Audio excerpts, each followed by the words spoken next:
When he was 6 years old, his mother decided to take him on a visit to his kinsmen in Yathrib. In later life, he recounted how he learned to swim in a pool which belonged to his Khazrajite kinsmen with whom they stayed, and how the boys taught him to fly a kite. But not long after they had set out on their return journey, AMINAH fell ill, and they were obliged to halt, letting the caravan go on without them. After some days, she died. It was at Abwa, not far from Yathrib, and there she was buried. His grandfather now took complete charge of him, and it soon became clear that his special love for Abdullah had been transferred to Abdullah's son. ABDUL was always happy to be near the Kaaba, so his family used to spread him a couch every day in the shadow of the holy house, and out of respect for their father, none of his sons, not even Hamza, would ever venture to sit on it. But his little grandson had no such scruples, and when his uncles told him to sit elsewhere, ABDUL said, "Let my son be, for by God a great future is his."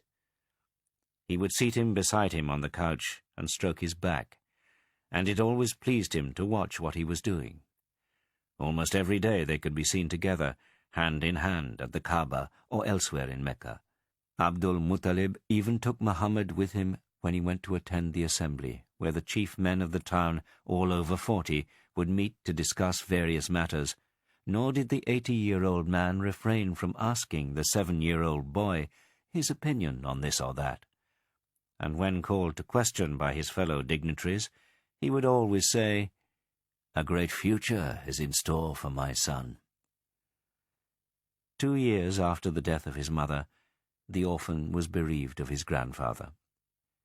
When he was dying, ABDUL entrusted his grandson to Abu Talib, who was full brother to the boy's father. And Abu Talib prolonged the affection and the kindness that his nephew had received from the old man. Henceforth he was as one of his own sons, and his wife Fatima did all she could to replace the boy's mother. In after years, Muhammad used to say of her that she would have let her own children go hungry rather than him. The fortunes of ABDUL had waned during the last part of his life, and what he left at his death amounted to no more than a small legacy for each of his sons. Some of them, especially Abdul Uzza, who was known as Abu Lahab, had acquired wealth of their own. But Abu Talib was poor, and his nephew felt obliged to do what he could to earn his own livelihood. This he did mostly by pasturing sheep and goats,